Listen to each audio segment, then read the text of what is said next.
ಗದ್ಯಾನುವಾದ ದೃಶ್ಯ 9. ಮನೆಯಿಂದ ಹೊರಟ ದ್ರೌಪದಿಯ ಕಣ್ಣಿನ ಕಾಂತಿಯು ಕಗ್ಗತ್ತಲಿನಲ್ಲಿ ಅವಳಿಗೆ ದೀಪವಾಯಿತು.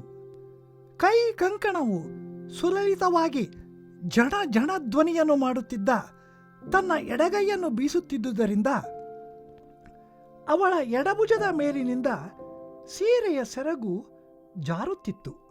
ಸ್ತನಗಳು ನಡುಗುತ್ತಿದ್ದವು.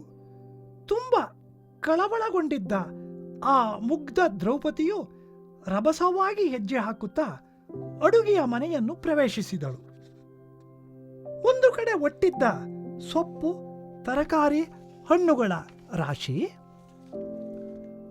ಹೊಳೆಯುತ್ತಿದ್ದ ರಾಜಾನ್ನದಕ್ಕಿಯ ಸಾಲು ಸಾಲಾದ ಪಾತ್ರೆಗಳು, ಅಕ್ಕಪಕ್ಕದಲ್ಲೇ ಸಂಬಾರದ ಪುಡಿಗಳು, ಸುರುಚಿರ ಆಹಾರ ಪದಾರ್ಥಗಳು, ವಿಧ ವಿಧವಾದ ಭಕ್ಷ್ಯ ವಸ್ತುಗಳ ಸಮೂಹದಿಂದ ಕೂಡಿದ ಆ ಅಡುಗೆ ಮನೆಗೆ ಮದಿಸಿದ ಆನೆಯಂತೆ ಗಂಭೀರವಾದ ಹೆಜ್ಜೆಯನ್ನಿಟ್ಟು ದ್ರೌಪದಿ ಬಂದಳು.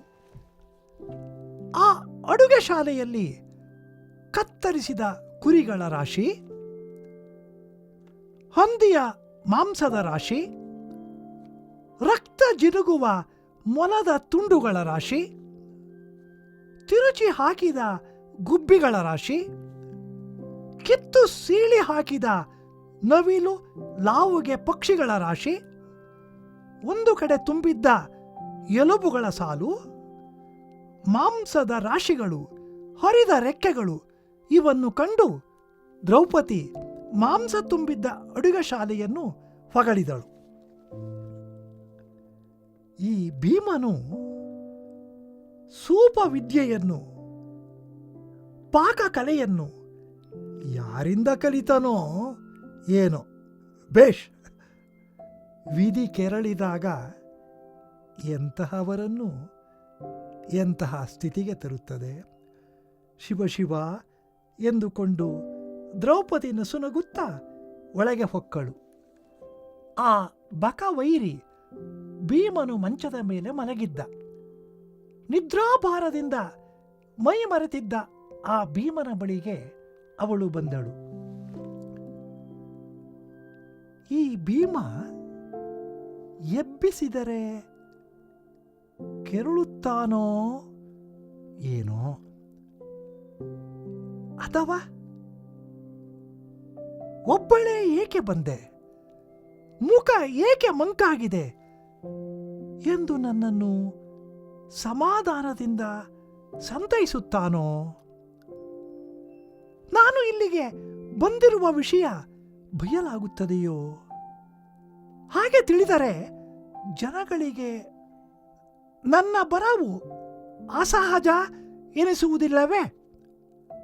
ಆದರೂ ಎಬ್ಬಿಸಿಯೇ ನೋಡುತ್ತೇನೆ ಎಂದುಕೊಂಡು ದ್ರೌಪದಿ ಭೀಮನ ಸಮೀಪಕ್ಕೆ ಬಂದಳು. ದ್ರೌಪದಿಯು ಮಲಗಿದ್ದ ಭೀಮನ ಮುಸುಕನ್ನು ಸಡಿಲಿಸಿ ಅವನ ಗಲ್ಲವನ್ನು ಹಿಡಿದು ಒಲುಗಿಸಿದಳು. ಆ ಮಹಾವೀರ ಕೂಡಲೇ ಎದ್ದು ದ್ರೌಪದಿಯನ್ನು ನೋಡಿದ. ರಮಣಿ, ಏಕೆ ಬಂದೆ? ನಿನ್ನ ಮುಖದಲ್ಲಿ ತುಂಬ ಗೊಂದಲ ಕಾಣುತ್ತಿದೆ. ತಡ ಮಾಡದೆ ಬೇಗ ಹೇಳು, ರಾತ್ರಿಯ ಈ ಹೊತ್ತಿನಲ್ಲಿ ಏಕೆ ಬಂದೆ ಎಂದು ಕೇಳಿದ. ದ್ರೌಪದಿ, ನೀನು ಈ ವೇಳೆಯಲ್ಲಿ ನನ್ನ ಬಳಿಗೆ ಬಂದುದನ್ನು ಈ ಅಡುಗೆ ಶಾಲೆಯ ಹೆಂಗಸರು ಸಹಿಸುವುದಿಲ್ಲ. ಅವರು ಕೆಟ್ಟ ಜನ, ದುಷ್ಟಬುದ್ಧಿಯ ಕ್ರೂರ ಜನ, ಅರಮನೆಯ ನಾಯಿಗಳು. ನಾವುಗಳೋ ಹೊರಗಿನವರು, ಆದ್ದರಿಂದ ಕಷ್ಟವಾಗುತ್ತದೆ. ಅಕ್ಕಪಕ್ಕದವರಿಗೆ ಎಚ್ಚರವಾಗದಂತೆ ನೀನು ಮೆಲುಧ್ವನಿಯಲ್ಲಿ ಹೇಳು, ನಿನ್ನ ಈ ಸಂಕಟ ಯಾರಿಂದ ಬಂದದ್ದು ಎಂದು ಭೀಮ ಕೇಳಿದ. ಆಗ ದ್ರೌಪದಿ ಹೀಗೆ ಹೇಳಿದಳು. ನಿನ್ನೆ ಹಗಲಿನಲ್ಲಿ ಮಧ್ಯಾಹ್ನ ಕೀಚಕ ನಾಯಿ ಅಟ್ಟಿಸಿಕೊಂಡು ಬಂದು ಎಲ್ಲರ ಎದುರಿಗೆ ರಾಜಸಭೆಯ ಬಳಿ ನನ್ನನ್ನು ಒದ್ದ ನಿನ್ನಂತಹ ವೀರರಿರುವಾಗ ನನಗೆ ಅಪಮಾನವಾದದ್ದು ಸರಿಯೇ? ಅಷ್ಟೇ ಅಲ್ಲ, ಅವನು ನನ್ನನ್ನು ಹಿಂಬಾಲಿಸದೆ ಬಿಡುವುದಿಲ್ಲ. ಹಾಗಿದ್ದರೆ ನಾನು ಬದುಕುವುದಿಲ್ಲ. ಹಾಗೆ ನಾನು ಆತ್ಮಹತ್ಯೆ ಮಾಡಿಕೊಂಡರೆ ಆ ಪಾತಕ ನಿನ್ನನ್ನು ತಟ್ಟುತ್ತದೆ. ಈ ಮಾತು ಕೇಳಿ ಭೀಮನಿಗೆ ತುಂಬ ಕೋಪ ಬಂತು. ದ್ರೌಪದಿ, ನಾನು ಮಾತನಾಡುವಂತಿಲ್ಲ. ನಿನ್ನ ಕೆಲಸಕ್ಕೆ ನಾನು ಮುಂದೆ ಬರುವಂತಿಲ್ಲ. ಹೆಂಡತಿಯ ಯಾತನೆಗೆ ನಾನು ಸ್ಪಂದಿಸುವಂತಿಲ್ಲ.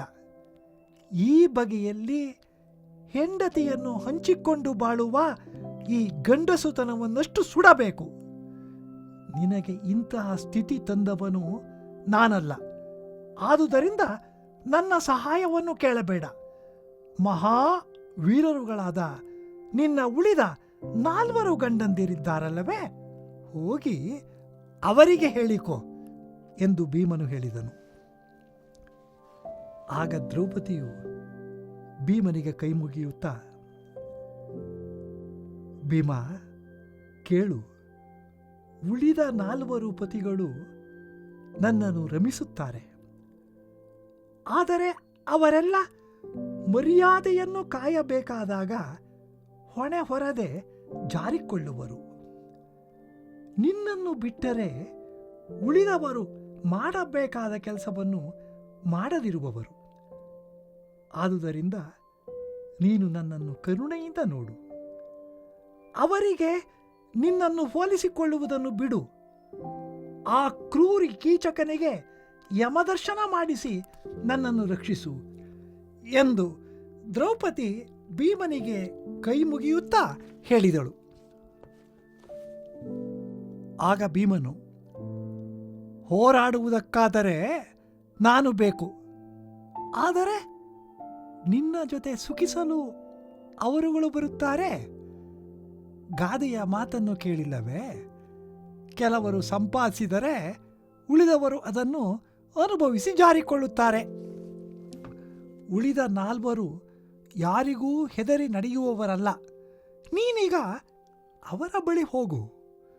ನಿನ್ನ ಪರಿಸ್ಥಿತಿಯನ್ನು ಅವರಿಗೆ ತಿಳಿಸಿ ಅವರು ಕಾರ್ಯಪ್ರವೃತ್ತರಾಗುವಂತೆ ಮಾಡು. ಧರ್ಮರಾಯನನ್ನು ಕಂಡರೆ ನನಗೆ ತುಂಬಾ ಭೀತಿ. ಭೀಮನ ಮಾತುಗಳನ್ನು ಕೇಳಿ ಕೆರಳಿದ ದ್ರೌಪದಿಯು, ಹೆಂಡತಿಗೆ ವಿಪತ್ತು ಬಂದಾಗ ಗಂಡನಾದವನು ಒಬ್ಬನೇ ಇದ್ದರೂ ವೈರಿಯನ್ನು ತುಂಡರಿಸುತ್ತಾನೆ, ಇಲ್ಲವೇ ತನ್ನ ಶರೀರವನ್ನೇ ಬಲಿ ಕೊಡುತ್ತಾನೆ. ನನಗೆ ತ್ರಿಲೋಕ ವೀರರಾದ ನೀವು 5 ಜನ ಗಂಡಂದಿರಿದ್ದರೂ ನನ್ನೊಬ್ಬಳನ್ನು ರಕ್ಷಿಸಲಾರಿರಿ. ನೀವು ಗಂಡರೋ ಅಥವಾ ಬಂಡರೋ, ನೀವೇ ಹೇಳಿ ಎಂದು ದ್ರೌಪದಿ ಆರ್ಭಟಿಸಿದಳು. ಭೀಮ, ಅಂದು ಆ ಕೌರವ ನಾಯಿ ರಾಜಸಭೆಯಲ್ಲಿ ನನ್ನನ್ನು ಎಳೆದು ತನ್ನ ಪ್ರತಿಷ್ಠೆಯನ್ನು ತೋರಿಸಿಕೊಂಡ. ಈಗ ಈ ಕೀಚಕ ನಾಯಿ ರಾಜಸಭೆಯಲ್ಲಿ ನನ್ನನ್ನು ಒದ್ದ. ಅಂದು ಮತ್ತು ಇಂದು ಆದ ಅವಮಾನಕ್ಕೆ ವ್ಯತ್ಯಾಸವೇನು ಹೇಳು? ನೀವು ಮಹಾವೀರರು, ತಿಳಿದವರು ಎಂದು ನಿಮ್ಮನ್ನು ಆಶ್ರಯಿಸಿದೆ. ನೀವೋ ನನ್ನನ್ನು ಕೊಂದಿರಿ ಎಂದು ದ್ರೌಪದಿ ಆಕ್ಷೇಪಿಸಿದಳು. ಆಗ ಭೀಮ ನುಡಿಯುತ್ತಾನೆ, ದ್ರೌಪದಿ, ದಾನವ ಮಾನವರಲ್ಲಿ ನನ್ನ ಮರ್ಯಾದೆಯನ್ನು ಕಳೆಯುವವನನ್ನು ನಾನು ಯಾವ ಹೆಸರಿನಿಂದ ಕರೆಯಲಿ? ನೀನು ನಿನಗಾದ ನೋವಿನಿಂದಾಗಿ ಹೀಗೆ ಮಾತನಾಡಿದರೆ ನನಗೆ ಮನಸ್ಸಿನಲ್ಲಿ ಸ್ವಲ್ಪವೂ ಕೋಪವಿಲ್ಲ. ಈ ನಪುಂಸುಕ ಸೋದರರೊಡನೆ ಹುಟ್ಟಿದ ನಾನು ಒಬ್ಬ ಗಂಡಸೇ. ಆದ್ದರಿಂದ ನಿನಗೆ ತೋಚಿದ ಹಾಗೆ ಮಾತಾಡು, ಹೆದರಬೇಡ ಎಂದು ಹೇಳಿದ. ದ್ರೌಪದಿ, ಈ ಹಿಂದೆ ರಾಜಸಭೆಯಲ್ಲಿ ನಿನಗೆ ಅವಮಾನ ಮಾಡಿದ ಈ ದುಶ್ಯಾಸನ ಕರುಳನ್ನು ಕಿತ್ತು ತಿನ್ನದಿದ್ದರೆ ತೃಪ್ತಿ ಸಿಗುವುದಿಲ್ಲ ಎಂದು ಸಿಟ್ಟಿನಿಂದ ಅವನ ಮೇಲೆ ನುಗ್ಗಲು ಎದ್ದೆ. ಆದರೆ ನಮ್ಮಣ್ಣನು ಹಲ್ಲು ಕಿರಿದು ಆ ಕೋಪವನ್ನು ತಡೆದ. ಇಂದು ತಾನೇ ಏನು, ನಿನ್ನನ್ನು ಒದ್ದ ಆ ಕೀಚಕ ನಾಯಿಯ ಮೇಲೆ ಎರಗಲು ಆ ಮರದ ಕಡೆ ನೋಡಿದೆ. ಧರ್ಮರಾಯನು ಅದು ಬೇಡ ಎಂದು ಹೇಳಿದ ರೀತಿಯನ್ನು ನೀನು ಕಂಡೆಯಲ್ಲವೇ? ಹೇಳು, ಇದರಲ್ಲಿ ನನ್ನ ಅಪರಾಧ ಏನಿದೆ? ದ್ರೌಪದಿ, ಈಗ ನಾನು ಈ ಕೀಚಕನನ್ನು ಕೊಂದರೆ, ಆಹಾ, ಹೆಣ್ಣಿನ ಸಲುವಾಗಿ ಈ ಕುಂತಿಯ ಮಗ ಭೀಮನು ತನ್ನ ಅಣ್ಣನ ಆಜ್ಞೆಯನ್ನು ಮೀರಿ ನಡೆದುಕೊಂಡು ಬದುಕಿದ ಎಂದು ದುರ್ಜನರು ನನ್ನನ್ನು ಆಡಿಕೊಳ್ಳುತ್ತಾರೆ. ಆದುದರಿಂದ ನಾವು ಆ ತಂಟೆಗೆ ಹೋಗುವುದಿಲ್ಲ. ನೀನು ಈಗ ಅಣ್ಣನವರ ಬಳಿಗೆ ಹೋಗಿ ದೂರು ಹೇಳಿಕೊ. ಇದು ನಾವು ನಿರ್ವಹಿಸಲಾರದ ಕಷ್ಟದ ಕೆಲಸ. ನಾವೀಗ ಅಣ್ಣನ ಆಜ್ಞೆ ಎಂಬ ಹಗ್ಗದಿಂದ ಬಂಧಿತರಾಗಿ ಬಿದ್ದಿದ್ದೇವೆ, ಏನೂ ಮಾಡಲಾರೆವು ಎಂದು ಭೀಮನು ದ್ರೌಪದಿಗೆ ಹೇಳಿದ. ಮತ್ತೆ ತನ್ನ ಮಾತನ್ನು ಮುಂದುವರಿಸುತ್ತಾ, ದ್ರೌಪದಿ, ನೀನು ಅರ್ಜುನನ ಬಳಿಗೆ ಹೋಗು. ಧರ್ಮರಾಯನ ಪಾದಕ್ಕೆ ಬಿದ್ದು ಅವನ ಮನಸ್ಸನ್ನು ಬದಲಾಯಿಸು. ನಕುಲ ಸಹದೇವರ ಕೈಯಲ್ಲೂ ಹೇಳಿಸು, ಅವರು ಗೆದ್ದುಕೊಡುತ್ತಾರೆ. ಯಾರೂ ನಿನ್ನನ್ನು ಕಾಪಾಡಲಿಲ್ಲವಾದರೆ ಆ ದೋಷ ಅವರುಗಳನ್ನೇ ತಾಗುತ್ತದೆ. ವ್ಯರ್ಥವಾಗಿ ನನ್ನನ್ನು ಕಾಡಬೇಡ ಎಂದು ಭೀಮನು ದ್ರೌಪದಿಗೆ ಹೇಳಿದ. ದ್ರೌಪದಿ, ನಾವು ನಮ್ಮ ಬಗ್ಗೆ ಜಂಬದಿಂದ ಪೌರುಷವನ್ನು ಕುರಿತು ಹೇಳ ಬಯಸುವುದಿಲ್ಲ. ನಮ್ಮ ವಿಧಾನವೇ ಬೇರೆ ಬಗೆಯದು. ನಾವು ಬಂಡತನದಲ್ಲಿ ಬದುಕುವುದನ್ನು ಕಲಿತವರಲ್ಲ. ಧರ್ಮ ಗಿರ್ಮ ಎಂದು ಅವುಗಳನ್ನು ಸ್ವೀಕರಿಸಿ ಸಂತೋಷ ಪಡುವವರಲ್ಲ. ನೀನೇ ಹೋಗಿ ಧರ್ಮರಾಯನನ್ನು ಪೀಡಿಸಿ ಅವನು ಕೀಚಕನ ತಲೆಯನ್ನು ಕತ್ತರಿಸಿ ಹಾಕುವಂತೆ ಮಾಡು. ಇಲ್ಲವೇ ಅರ್ಜುನನಿಗೆ ಹೇಳಿಕೊ ಎಂದು ಭೀಮನು ಹೇಳಿದನು. ದ್ರೌಪದಿ, ಇಂದಿನಿಂದ ನೀನು ಉಳಿದ 4 ಜನರಿಗೆ ಮಾತ್ರ ಪತ್ನಿ. ನಿನ್ನ ಸರದಿಯ ಪತಿತ್ವವನ್ನು ನಾನು ಕೈಬಿಟ್ಟಿದ್ದೇನೆ. ಆದುದರಿಂದ ಧರ್ಮರಾಯನನ್ನು ಬೇಡಿಕೋ. ಅರ್ಜುನನಿಗಾಗಲಿ ನಕುಲ ಸಹದೇವರಿಗಾಗಲಿ ವಿಸ್ತಾರವಾಗಿ ನಿನ್ನ ಪರಿಸ್ಥಿತಿಯನ್ನು ಹೇಳಿಕೊ. ದ್ರೌಪದಿ ಭೀಮನ ಮಾತುಗಳನ್ನು ಕೇಳುತ್ತಿದ್ದಳು. ಅವಳ ಕೊರಳ ಸೆರೆ ಗೋನಾಳಿಯನ್ನು ಅವುಕಿತು. ಬಿಕ್ಕಿ ಬಿಕ್ಕಿ ಅಳುತ್ತಾ ಆ ದ್ರೌಪದಿ ಕಣ್ಣೀರಿನಲ್ಲಿ ನೆನೆದು ಹೋದಳು. ಶೂಲವು ಎದೆಗೆ ಚುಚ್ಚಿಕೊಂಡು ಬೆನ್ನಿನಿಂದ ಆಚೆ ಬಂದ ಹಾಗೆ ಆಯಿತು.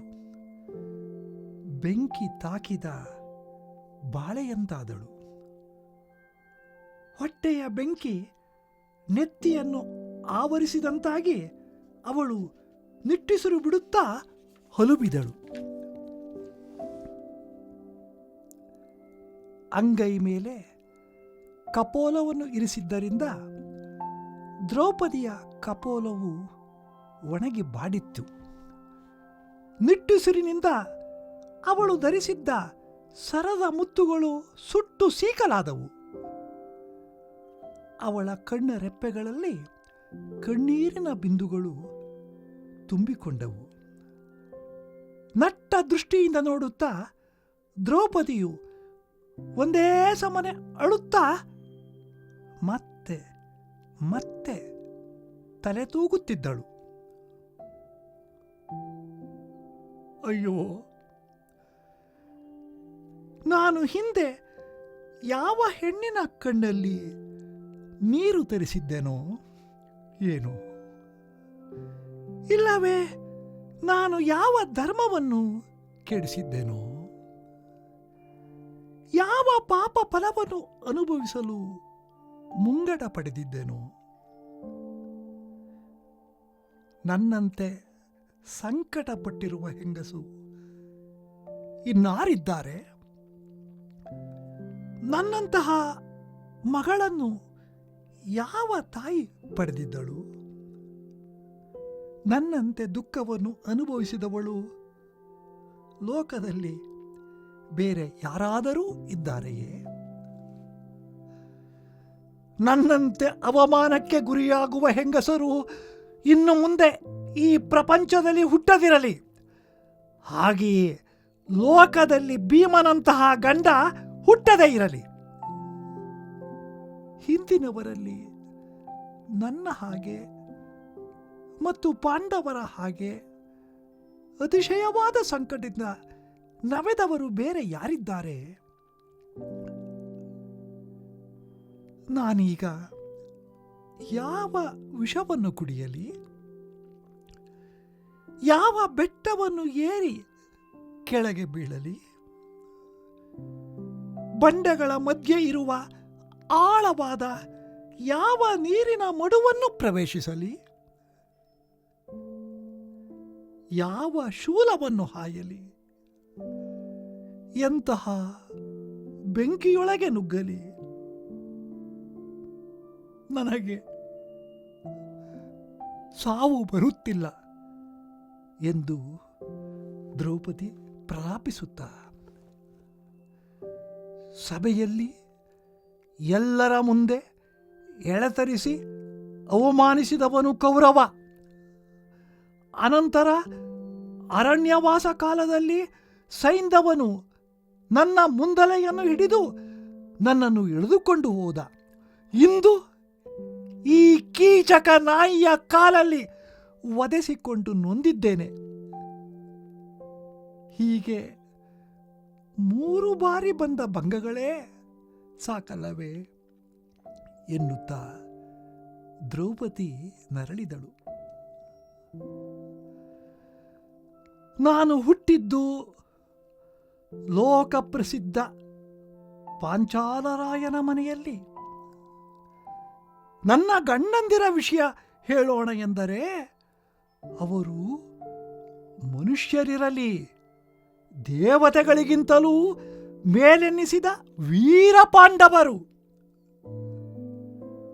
ಇಂಥ ನನಗೆ ಈಗ ಬಂದ ಪರಿಸ್ಥಿತಿ ವಿರಾಟನ ರಾಣಿಯರುಗಳ ತಲೆಬಾಚುವ, ದೇಹಕ್ಕೆ ಸುಗಂಧ ದ್ರವ್ಯ ಲೇಪನ ಮಾಡುವ, ಕಾಲನ್ನು ಒತ್ತುವ ಕೆಲಸದ ಸಂಭ್ರಮ. ಶತ್ರುಗಳಿಗೆ ಅನುಕೂಲವಾಗುವಂತೆ ನಿಷ್ಕ್ರಿಯವಾಗಿ ಬದುಕುವ ಮೂಢರು ಈ ಲೋಕದಲ್ಲಿ ಇನ್ನಾರಿದ್ದಾರೆ? ಅವಮಾನಕರ ಪ್ರಸಂಗಗಳಿಗೆ ಅನುವು ಮಾಡಿಕೊಟ್ಟು ಅದನ್ನು ಹೊರುವವರು ಇದ್ದಾರೆಯೇ? ತಮ್ಮ ಅತಿಶಯದ ಬಿರುದನ್ನು ಬಿಟ್ಟು ಬಡಿಹೋರಿಗಳಂತೆ ಮೂಗುದಾರ ಹಾಕಿಸಿಕೊಂಡು ಪರಾಧೀನರಾಗಿರುವವರು ಬೇರೆ ಯಾರಿದ್ದಾರೆ ಎಂದು ದ್ರೌಪದಿ ದುಃಖಿಸಿದಳು. ಕೆರಳಿದರೆ ಯಮನನ್ನೇ ಸೋಲಿಸಬಲ್ಲಷ್ಟು ಸಮರ್ಥರಾದ ನೀವು ನನ್ನೊಬ್ಬಳನ್ನು ಕಾಪಾಡಿಕೊಳ್ಳಲಾರಿರಿ ಪಾಪಿಗಳಿರ. ಬರುವ ಅಪಕೀರ್ತಿಗಾದರೂ ಹೆದರಿಕೊಳ್ಳಿ. ತೋಳುಗಳ ಹೊರೆ ಏಕೆ? ನೀವೆಲ್ಲ ರಾಜವಂಶದಲ್ಲಿ ಏಕೆ ಹುಟ್ಟಿದ್ದೀರಿ? ಅನ್ನಕ್ಕಾಗಿ ಬಂಡ ಜೀವನವನ್ನು ನಡೆಸುತ್ತಿದ್ದೀರಿ ಎಂದು ದ್ರೌಪದಿಯು ಹೇಳಿದಳು. ಆಹಾ, ಆ ಕೌರವನು ನಿಮ್ಮ ಭೂಮಿ, ಕೋಶ, ನಗರ, ಆನೆ, ಕುದುರೆ, ರಥ, ಸೇನೆ ಎಲ್ಲವನ್ನು ಕಿತ್ತುಕೊಂಡು ನಿಮ್ಮನ್ನು ಕಾಡಿಗೆ ಓಡಿಸಿದ. ಎಲ್ಲ ಕಳೆದುಕೊಂಡವರು ಈಗ ನನ್ನನ್ನು ಕೀಚಕನಿಗೆ ಒಪ್ಪಿಸಿಕೊಟ್ಟಿದ್ದೀರಿ. ನಿಮ್ಮ ಐವರ ಬದುಕು ನಿಮ್ಮೈವರಿಗೇ ಮೀಸಲಾದುದಾಗಿದೆ. ಒಳ್ಳೆಯದು ಎಂದು ದ್ರೌಪದಿ ಹೊಲುಬಿದಳು. ನಮ್ಮ ಭಾವ ಕೌರವರಾಯನು ಮಹಾಭಾಗ್ಯಶಾಲಿ. ನೀವುಗಳು ಕೃಷ್ಣನ ಕರುಣೆಯಿಂದಾಗಿ ಚಕ್ರಾಧಿಪತ್ಯವನ್ನು ಧರ್ಮದಿಂದ ಪಾಲಿಸುತ್ತಿದ್ದೀರಿ. ಈಗ ನೀವು ಸಂಪೂರ್ಣವಾಗಿ ಅನ್ಯರ ಸೇವೆ ಮಾಡುತ್ತಾ ಬೆಂದ ಒಡಲನ್ನು ಹೊರೆಯುತ್ತಿದ್ದೀರಿ. ಹೇಗೂ ನಾನು ಸಾಯುವವಳು, ನಿಮಗೆ ಏಕೆ ಹೆದರಲಿ? ಭೀಮ, ನನಗೆ ಸಾಯಲು ಅಪ್ಪಣೆ ಕೊಟ್ಟೆಯ? ನಿಮ್ಮಣ್ಣನ ಆಜ್ಞೆಗೆ ಭಂಗ ತಾರದ ಹಾಗೆ ನೀವೆಲ್ಲ ಧರ್ಮದ ಮಹತ್ವವನ್ನು ತಿಳಿದು ಬದುಕಿ. ಬೇರೆ ಹೆಣ್ಣುಗಳೊಡನೆ ಇರುವಾಗ ನನ್ನ ನೆನಪನ್ನೂ ಮಾಡಿಕೊಳ್ಳಿ. ತಾಮಸ ಬುದ್ಧಿಯಿಂದ ಎಲ್ಲೆ ಮೀರಿ ಮಾತಾಡಿದ ನನ್ನ ಉದ್ದಟತನವನ್ನು ಕ್ಷಮಿಸಿಬಿಡಿ ಎಂದು ಹೇಳುತ್ತಾ ದ್ರೌಪದಿಯು ಭೀಮನ ಕಾಲಿಗೆ ಬಿದ್ದಳು. ದ್ರೌಪದಿಯ ಸಾವಿನ ನಿರ್ಧಾರವನ್ನು ಕೇಳಿ ಭೀಮನ ಕಣ್ಣಿನಲ್ಲಿ ನೀರುಕ್ಕಿತು. ಅಂತರಂಗ ಕರಗಿತು, ರೋಷ ಉಕ್ಕಿತು, ಮನಸ್ಸಿನಲ್ಲೇ ಹಗೆಗಳನ್ನು ಹಿಂಡಿದ. ದ್ರೌಪದಿಯನ್ನು ನೋಡಿ ರೋಮಾಂಚನಗೊಂಡು ಮೆಲ್ಲನೆ ಅವಳನ್ನು ಅಪ್ಪಿಕೊಂಡ. ತನ್ನ ಸೆರಗಿನಿಂದ ಅವಳ ಕಂಬನಿಯನ್ನು ಒರೆಸಿದ. ಭೀಮನು ದ್ರೌಪದಿಯ ತಲೆಗೂದಲನ್ನು ಮೆಲ್ಲಗೆ ಸವರಿದ. ಅವಳ ಗಲ್ಲವನ್ನು ಒರೆಸಿ ಮುದ್ದಾಡಿದ. ಅನಂತರ ಕಣ್ಣೀರಿನಲ್ಲಿ ಮಿಂದಿದ್ದ ಅವಳ ಮುಖವನ್ನು ಅಲ್ಲೇ ಪಕ್ಕದಲ್ಲಿ ಇರಿಸಿದ್ದ ಗಿಂಡಿಯ ನೀರಿನಲ್ಲಿ ಚೆನ್ನಾಗಿ ತೊಳೆದ. ಅನಂತರ ಅವಳನ್ನು ಸಮಾಧಾನಪಡಿಸುತ್ತಾ, ದ್ರೌಪದಿ, ದುಃಖವನ್ನು ಹೊತ್ತಿಕ್ಕಿಕೋ. ನಾನು ವಿವರವಾಗಿ ಏನನ್ನೂ ಹೇಳಬಯಸುವುದಿಲ್ಲ. ಇಂದು ನಾನು ನಮ್ಮಣ್ಣನ ಆಜ್ಞೆಯನ್ನು ಮೀರುತ್ತೇನೆ. ಹೋಗು. ಕೀಚಕನ ಎದೆಯನ್ನು ಸೀಳಿ ಹಾಕುತ್ತೇನೆ. ವಿರಾಟನ ವಂಶದವರು ಪ್ರತಿಭಟಿಸಿದರೆ ಅವನ ವಂಶದ ಹೆಸರೇ ಉಳಿಯದಂತೆ ಒರೆಸಿ ಹಾಕುತ್ತೇನೆ. ಕೀಚಕನ ಸಾವಿನಿಂದಾಗಿ ನಾವು ಇಲ್ಲಿರುವ ಸಂಗತಿ ಕೌರವನಿಗೆ ತಿಳಿದರೆ ನಾನು ಮೊದಲೇ ಹೋಗಿ ಕೌರವ ಸಮೂಹವನ್ನೆಲ್ಲ ಕೊಚ್ಚಿ ಹಾಕುತ್ತೇನೆ. ಅನಂತರ ದೇವತೆಗಳು ನನ್ನ ಚರ್ಯೆಯನ್ನು ಒಪ್ಪದೆ ಅಯ್ಯೋ ಭೀಮನು ಕೆಟ್ಟ ಕೆಲಸ ಮಾಡಿದನು ಎಂದರೆ ಅವರ ಮುಖಗಳನ್ನು ಕೈಲಾಸ ಪರ್ವತದ ಕೋಡುಗಲ್ಲಿನ ಮೇಲೆ ತೆಯ್ಯುತ್ತೇನೆ. ನಮ್ಮಣ್ಣ ಧರ್ಮರಾಯನಿಗೆ ನನ್ನ ಕೃತ್ಯದಿಂದ ಕೋಪ ಬಂದರೆ ಅವನೊಂದಿಗೆ ಸೋದರ ಸಂಬಂಧವನ್ನು ಕಡಿದುಕೊಳ್ಳುತ್ತೇನೆ. ಅರ್ಜುನ ನಕುಲರು ಕೆರಳಿ ನಿಂತರೆ ಅವರಿಗೂ ನನ್ನ ಶಕ್ತಿ ಎಷ್ಟೆಂಬುದನ್ನು ತೋರಿಸುತ್ತೇನೆ. ಸಹದೇವನು ಪ್ರತಿಭಟಿಸಲು ಬಂದರೆ ಅವನನ್ನು ನನ್ನ ತಮ್ಮನೆಂದೇ ಪರಿಗಣಿಸುವುದಿಲ್ಲ. ಕೊನೆಗೆ ಕೃಷ್ಣನು ನನ್ನ ಮೇಲೆ ಬಿದ್ದರೆ ಆ ಮುರಾರಿಯನ್ನೂ ಮೀರುತ್ತೇನೆ. ಇಷ್ಟಕ್ಕೆಲ್ಲ ನಾನು ಸಿದ್ಧ. ಅನಂತರ ನನಗೆ ಸಮಾನ ಬಲಶಾಲಿ ಯಾರಿದ್ದಾರೆ? ಕೀಚಕನ ತಮ್ಮಂದಿರು ಪ್ರತಿಭಟಿಸಿದರೆ ಅವರನ್ನೆಲ್ಲ ಸವರಿ ಹಾಕುತ್ತೇನೆ. ನೋಡು ದ್ರೌಪದಿ, ಇಷ್ಟು ದಿನವೂ ನಮ್ಮ ಅಣ್ಣನ ಆಜ್ಞೆ ಎಂಬ ಹಗ್ಗದಲ್ಲಿ ಕಟ್ಟಲ್ಪಟ್ಟಿದ್ದೆ. ಆದರೆ ಇದನ್ನೇ ನೆಪ ಮಾಡಿಕೊಂಡು ಕೌರವರು ಕೀಚಕಾದಿಗಳು ಕೆಣಕಿ ತೊಂದರೆ ತಂದುಕೊಂಡಿದ್ದಾರೆ. ಈ ನಾಯಿಗಳನ್ನು ನಾನು ಸುಮ್ಮನೆ ಬಿಡುತ್ತೇನೆಯೇ? ವೀಸಾ ಬಡ್ಡಿಯ ಸಮೇತ ಇವರ ಜೀವನವನ್ನು ಪಡೆಯುತ್ತೇನೆ. ಧರ್ಮರಾಯನಿಗೆ ನೀಡಿದ್ದ ಭಾಷೆಯ ಎಲ್ಲೆಯನ್ನು ಮೀರಿದಂತಾಗಿದೆ. ತರುಣಿ, ಕೀಚಕ ಮತ್ತು ಕೌರವ ಇಬ್ಬರ ಪ್ರಾಣವನ್ನು ನಾಶ ಮಾಡುತ್ತೇನೆ. ಕೆರಳಿದರೆ ಭೀಮನು ನೀತಿ ಗೀತಿ ಎಂದೆಲ್ಲ ಯೋಚಿಸುತ್ತಾ ಕೂರುವವನಲ್ಲ. ನೀನು ನನ್ನನ್ನು ತುಂಬ ಕೆರಳಿಸಿದ್ದೀಯೆ. ಇನ್ನೇನು, ನಿನ್ನ ಕಾರ್ಯ ನನ್ನದು. ಆ ನಾಯಿ ಕೀಚಕನನ್ನು ಕರೆದು ಸಂಕೇತದಲ್ಲಿ ನಾಟ್ಯ ಮಂದಿರಕ್ಕೆ ಬರಲು ಹೇಳು. ನಾನು ರಾತ್ರಿ ಅಲ್ಲಿಗೆ ಬಂದು ಮರೆಯಲ್ಲಿರುತ್ತೇನೆ. ಕೀಚಕನು ಬಂದಾಗ ಆ ದುಷ್ಟನ ಎದೆಯನ್ನು ಬಗೆದು ಅವನ ರಕ್ತವನ್ನು ಶಾಕಿನಿಯರಿಗೆ ಬಲಿ ಕೊಡುತ್ತೇನೆ. ಈ ವಿಚಾರದಲ್ಲಿ ಸಂದೇಹವಿಲ್ಲ. ಅವನನ್ನು ಕೊಂದುದನ್ನು ಅಕ್ಕಪಕ್ಕದಲ್ಲಿ ಯಾರಾದರೂ ನೋಡಿದರೆ ಅದಕ್ಕೂ ಏನು ಔಷಧ ಎಂಬುದು ನನಗೆ ಗೊತ್ತು. ಹೆದರಬೇಡ, ಹೋಗು. ಹೀಗೆ ಹೇಳಿ ಭೀಮನು ದ್ರೌಪದಿಯನ್ನು ಕಳಿಸಿಕೊಟ್ಟನು. ದ್ರೌಪದಿಯು ಹರ್ಷದಿಂದ ಸಂಭ್ರಮಿಸಿದಳು. ಭೀಮನು ಗಂಡಸರಲ್ಲೆಲ್ಲ ನಿಜವಾದ ಗಂಡಸು ಎಂದುಕೊಂಡಳು. ನನ್ನ ಪರಮ ಪುಣ್ಯವೆಂದರೆ ನೀನೊಬ್ಬನೇ ಎನ್ನುತ್ತಾ ಭೀಮನ ಅಪ್ಪಣೆಯನ್ನು ಪಡೆದು ಹಿಂತಿರುಗಿದಳು. ಕುಮಾರವ್ಯಾಸ ಭಾರತ ಪಠ್ಯ ದೃಶ್ಯ 9. ಕಂಗಳ ಬೆಳಗು ತಿಮಿರವ ಕೆಡಿಸೆ, ಕಂಕಣ ಲಲಿತ ಝೇಂಕೃತಿಯಿಂದ ತೂಗುವ ವಾಮ ಭುಜಲತೆಯ ಒಲಿದು, ಮೇಲುದು ನೂಕಿ ನಡುಗುವ ಮೊಲೆಯ ಬರದಲ್ಲಿ ಅಡಿ ಇಡುತ್ತಾ ಬಾಣಸಿನ ಮನೆಗೆ ಕಳವಳದ ಕರಣದ ಮುಗುದೆ ಬಂದಳು. ಕೆಲದಲ್ಲಿ ಹುಟ್ಟಿದ ಪತ್ರ ಶಾಖಾವಳಿಯ ಫಲರಾಶಿಗಳ ಕಳವೆಯ ಒಳೆಹುತಿಯ ರಾಜಾನ್ನದಕ್ಕಿಯ ಸಾಲ ಹರಿಯಣದ ಕೆಲಬಲದ ಸಂಬಾರ ಚೂರ್ಣದ ವಿವಿಧ ಭಕ್ಷ್ಯಾವಳಿಯ ತಳಿದ ಬೋನದ ಬಾಣಸದೊಳಗೆ ಮತ್ತಗಜಗಮನೆ ಬಂದಳು.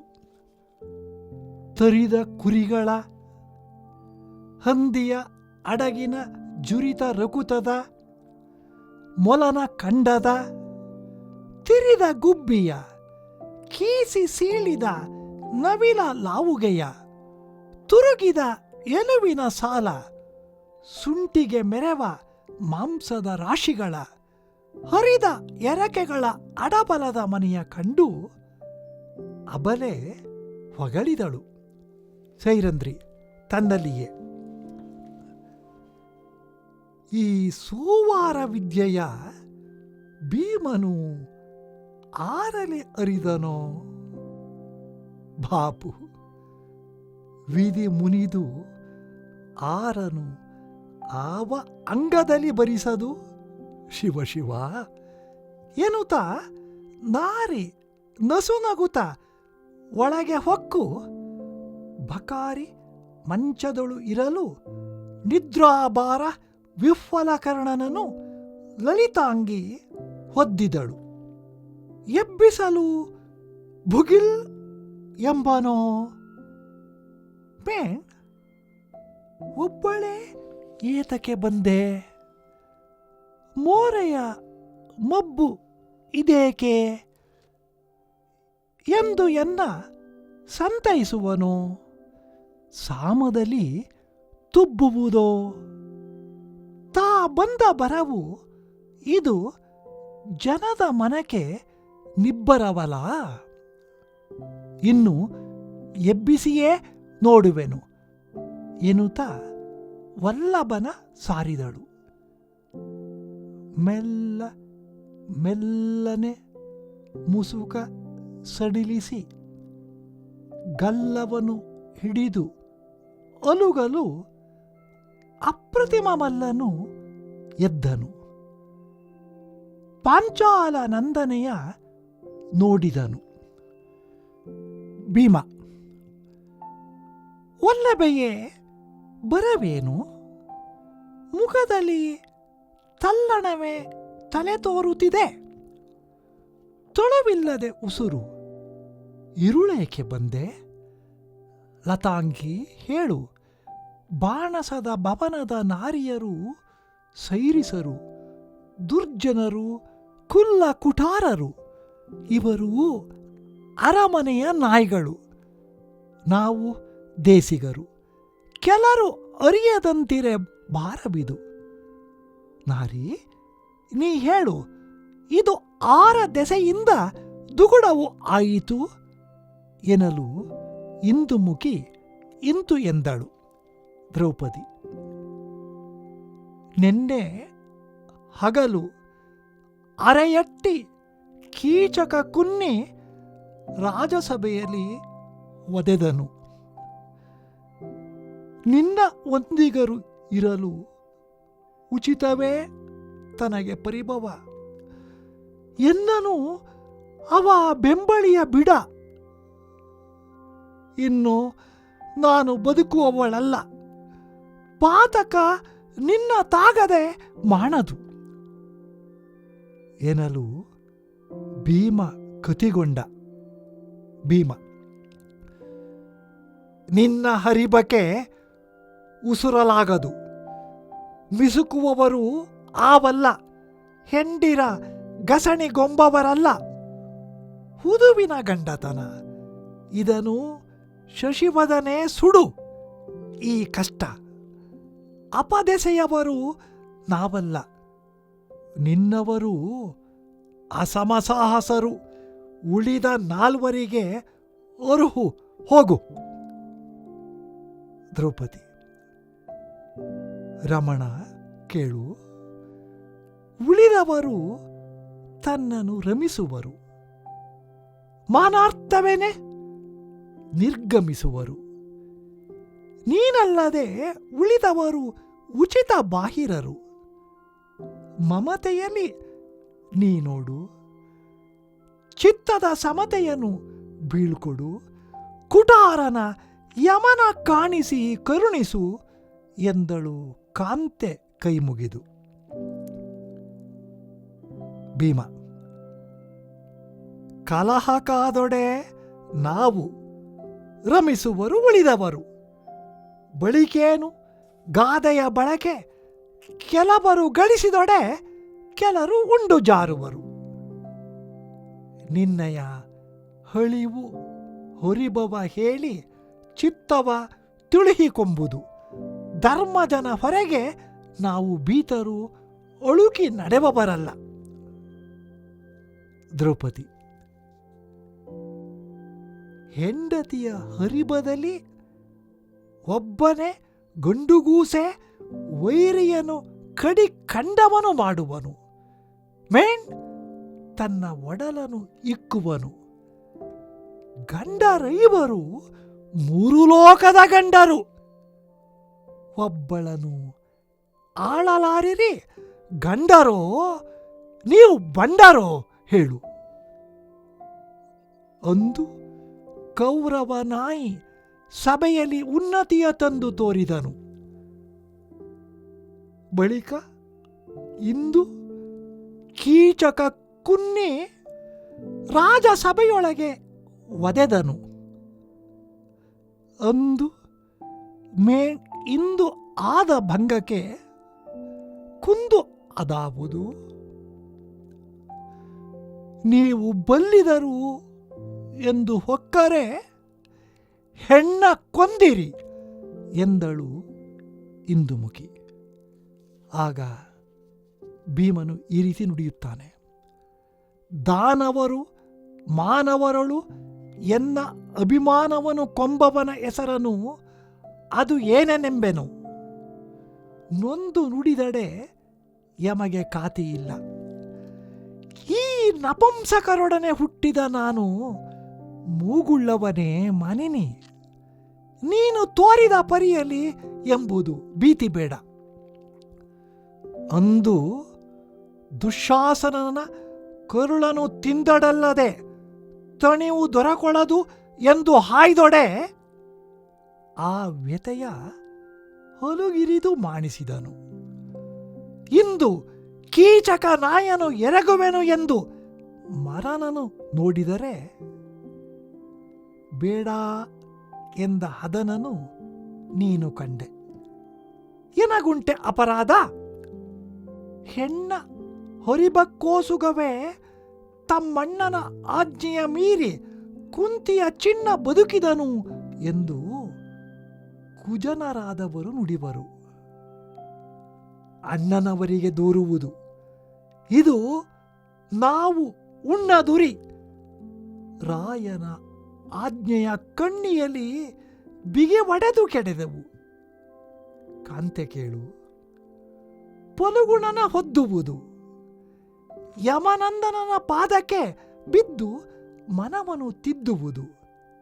ಸಹದೇವ ನಕುಲರ ಕೈಯಲ್ಲಿ ಎನಿಸುವುದು. ಗೆದ್ದು ಕೊಡುವರು. ನಿನ್ನ ಪಾಲಿಸದೆ ಇದ್ದರಾದೊಡೆ ದೋಷವೋ ಅವರನ್ನು ಹೊದ್ದುವುದು. ನೀನು ಎನ್ನ ಬರಿದೇ ಕಾಡಬೇಡ. ಗಂಡ ಗರ್ವವ ನುಡಿಯೆವು. ಎಮ್ಮೆಯ ದಂಡಿ ತಾನದು ಬೇರೆ. ನಾವು ಈ ಬಂಡತನದಲ್ಲಿ ಬದುಕಲು ಅರಿಯವು.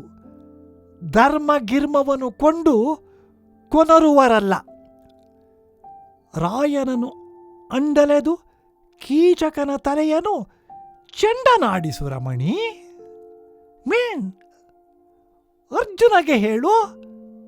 ತರುಣಿ ದಿಟ ಕೇಳ್. ಇಂದು ಮೊದಲಾಗೆ ನೀ 4 ಅರಸಿ. ನಾವು ಎಡೆ ಮುರಿದವರು. ನಿನ್ನಯ ಸೂಳು ಪಾಳೆಯವ ಬಿಟ್ಟವರು.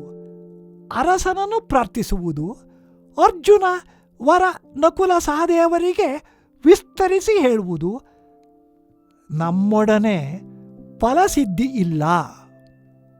ಕೇಳುತ್ತಿದ್ದಳು. ಕೊರಳ ಸೆರೆ ಗೋನಾಳಿಗೆ ಔಕಿತು. ಅಕಟ ಬಿಕ್ಕಿ ಬಿಕ್ಕಿ ವಿಲೋಲಲೋಚನೆಯು ಬಾಷ್ಪವಾರಿಯಲಿ ನೆನೆದಳು.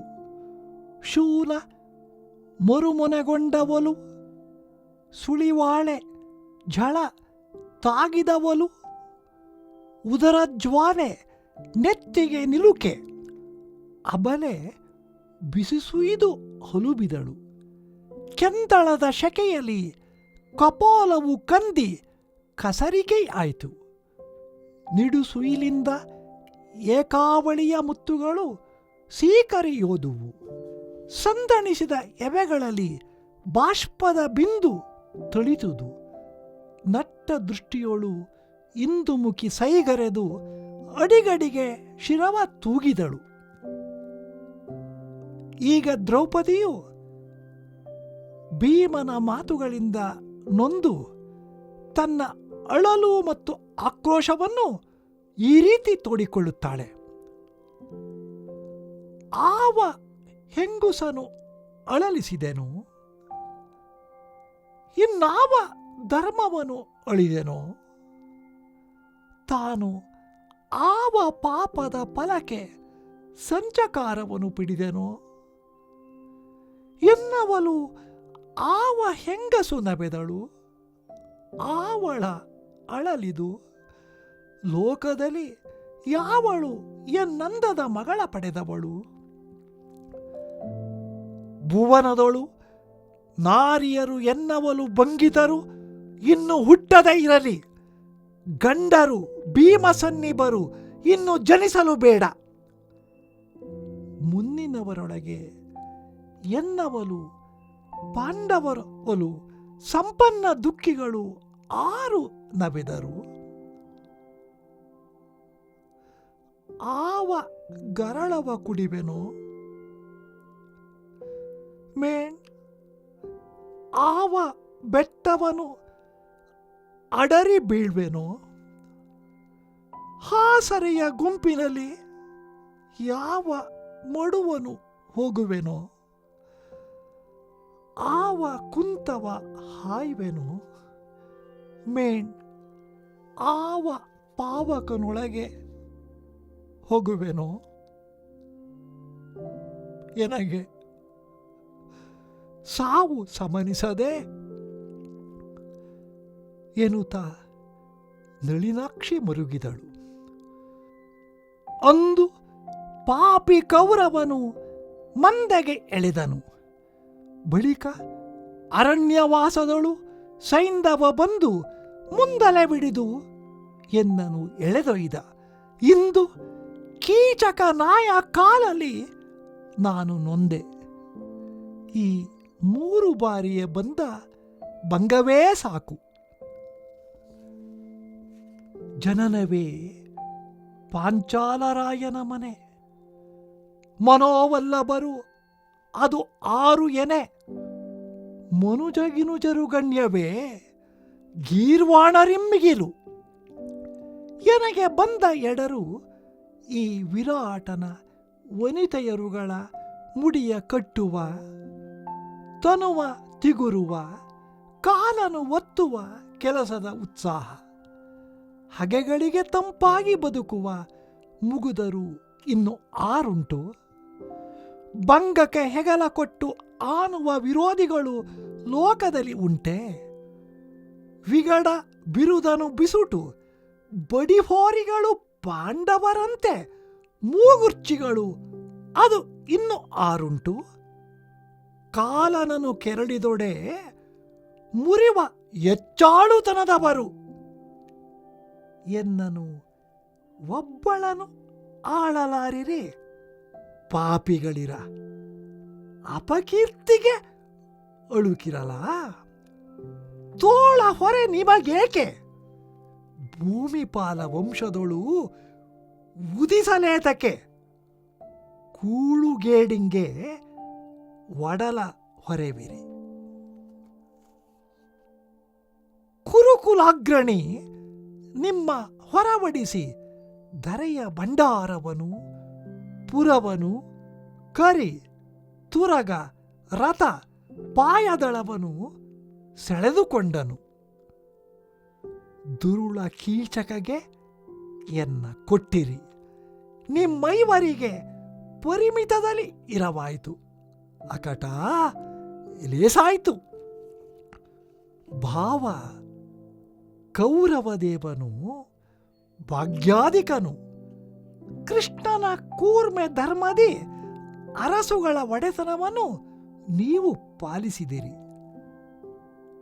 ಈಗ ನೀವು ತಟಮಟವಾಗಿ ಲೋಗರ ಸೇವೆಯಲ್ಲಿ ಬೆಂದೊಡಲ ಹೊರೆವಿರಿ.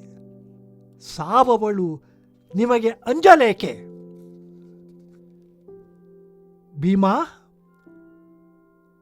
ತನಗೆ ಸಾವಿನ ನೇಮವನ್ನು ಕೊಟ್ಟೈ. ನಿಮ್ಮಣ್ಣನ ಆಜ್ಞೆ ವಿರಾಮವಾಗದೆ ಧರ್ಮದ ಮೈಸಿರಿಯನ್ನು ಒರಿದು ಬದುಕಿ ಕಾಮಿನಿಯ ಕೇಳಿಯಲಿ ನೆನೆವುದು. ತಾಮಸದಿ ತಾ ಮೀರಿ ನುಡಿದ ಉದ್ದಾಮತೆಯ ಸೈರಿಸುವುದು ಎಂದು ಚರಣದಲ್ಲಿ ಎರಗಿದಳು. ಕಲಿಭೀಮ ಕಂಬನಿ ತುಂಬಿದನು. ಅಂತಃಕರಣ ಕಡು ನೆನೆದುದು. ರೋಷದ ಘನತೆ ಹೆಚ್ಚಿತು. ಹಗೆಗಳನ್ನು ಮನದೊಳಗೆ ಹಿಂಡಿದನು. ತನು ಪುಳಕ ಉಬ್ಬರಿಸಿ ಮೆಲ್ಲನೆ ವನಿತೆಯನ್ನು ತೆಗೆದು ಅಪ್ಪಿದನು. ಸೆರಗಿನಲ್ಲಿ ಕಂಬನಿಯ ತೊಡೆದನು. ಮಾನಿನಿಯ ಕುರುಳ ನೇವರಿಸಿದನು. ಗಲ್ಲವನು ಒರೆಸಿ ಮುಂಡಾಡಿದನು. ಮಂಚದ ಹೊರೆಯ ಗಿಂಡಿಯ ನೀರಿನಲ್ಲಿ ಮುಖಾಂಬುಜವ ತೊಳೆದನು. ಈಗ ಭೀಮನು ದ್ರೌಪದಿಯನ್ನು ಕೀಚಕನ ಕಾಮದ ಉಪಟಳದಿಂದ ಕಾಪಾಡಲು ನಿರ್ಧರಿಸಿ ನುಡಿಯುತ್ತಾನೆ. ಭೀಮ: ಅರಸಿ, ವಿಸ್ತರಿಸಲೇಕೆ? ಹೋಗು, ಖಾತಿಯನ್ನು ಬಿಡು ಬಿಡು. ಎಮ್ಮಣ್ಣನ ಆಜ್ಞೆಯ ಗೆರೆಯ ದಾಂಟಿದೆನು. ನಸು ಮಿಸುಕಿದೊಡೆ ಕೀಚಕನ ಬಸುರ ಬಗಿವೆನು, ವೈರಾಟ ವಂಶದ ಹೆಸರ ತೊಡೆವೆನು. ನಮ್ಮನು ಒರಿದೊಡೆ ಕೌರವ ವ್ರಜವ ಕುಸುರಿ ತರಿವೆನು. ಭೀಮ ಕಷ್ಟವನು ಎಸಗಿದನು ಹಾಯ್ ಎಂದರಾದೊಡೆ ಅಮರಾದ್ರಿಯಲ್ಲಿ ದೇವ ಸಂತತಿಯ ಮುಸುಡನು ತೇವೆನು. ಮುನಿದನಾದಡೆ ಅಣ್ಣತನ ಇಂದಿನಲಿ ಹರಿಯಲಿ. ಪಾರ್ಥ ಸಹದೇವ ನಕುಲರು ಕನಲಿದೊಡೆ ಕೈದೋರುವೆನು. ಇವರುಗಳ ಅನುಜರೂ ಎಂಬೆನೆ. ಕೃಷ್ಣ ಹಾಯ್ದರೆ ಘನ ಮುರಾರಿಯ ಮೀರುವೆನು. ಬಳಿಕ ಎನಗೆ ಸಮಬಲರು ಆರು. ಕೀಚಕ ಅನ್ವಯವ ತರಿವೆನು. ಈ ಸುದಿನ ಎಮ್ಮಣ್ಣನ ಆಜ್ಞೆಯ ಪಾಶದಲ್ಲಿ ಸಿಕ್ಕಿರ್ದೆ. ಸಿಂಹದ ಕೂಸ ನರಿ ಕೆಣಕುವವೊಲು. ಈ ಕುರುಕೀಚಕಾದಿಗಳು ಕೆಣಕಿ ಘಾಸಿಯಾದರು. ವೀಸ ಬಡ್ಡಿಯಲ್ಲಿ ನಾಯಿಗಳ ಹಸುವ ಕೊಂಬೆನು. ವಾಸಿ ಧರ್ಮದ ಮೇರೆ ತಪ್ಪಿತು. ಕಾಂತೆ ಕೇಳು, ಕೀಚಕ ಕೌರವೇಂದ್ರರ ಹರಣಕ್ಕೆ ಇದಕ್ಕೋ ಸಂಚಕಾರವ. ಕೆರಳಿದೊಡೆ ನೀತಿ ಗೀತಿಗಳ ಈ ಭೀಮ ಬಗೆವನೆ. ಕೆರಳಿಚಿದೆ, ಇನ್ನೇನು ನಿನ್ನಯ ಹೊರಿಬವು ಎನ್ನದು. ನಾಯಿ ಜಾರನ ಕರೆದು ನಾಟ್ಯ ಮಂದಿರವ ಸಂಕೇತದಲ್ಲಿ ಸೂಚಿಸು. ಅಲ್ಲಿಗೆ ಇರುಳು ಐತಂದು ಮರೆಯಲಿ ಕುಲ್ಲನ ಉದರವ ಬಗಿದು ರಕುತವ ಶಾಕಿನಿಯರಿಗೆ ಚೆಲ್ಲುವೆನು. ಇದಕ್ಕೆ ಸಂದೇಹ ಬೇಡ. ಅಲ್ಲಿ ಕೆಲಬಲನು ಒರಿದುದಾದೊಡೆ ಅದಕ್ಕೆ ಔಷಧಿಯ ಬಲ್ಲೆನು. ಕರೆಮರೆ ಇಲ್ಲ. ಮಾನಿನಿ ಹೋಗು ಎನ್ನುತ್ತಾ ಅಂಗನೆಯ ಬೀಳ್ಕೊಟ್ಟನು. ಹರುಷದಲ್ಲಿ ಹೆಚ್ಚಿದಳು. ಈಗ ದ್ರೌಪದಿ ಸಂತೋಷದಿಂದ ಈ ರೀತಿ ಹೇಳುತ್ತಾಳೆ: ಪುರುಷರ ಪುರುಷನಲ್ಲ ಭೀಮ, ತನ್ನಯ ಪರಮ ಸುಕೃತ ಉದಯವಲಾ ನೀನೊಬ್ಬನು ಎಂದು ಎನ್ನುತ್ತಾ ಅರಸಿ ಕಾಂತನ ಬೀಳುಕೊಂಡಳು. ನಿಜ ಭವನಕ್ಕೆ ತಿರುಗಿದಳು.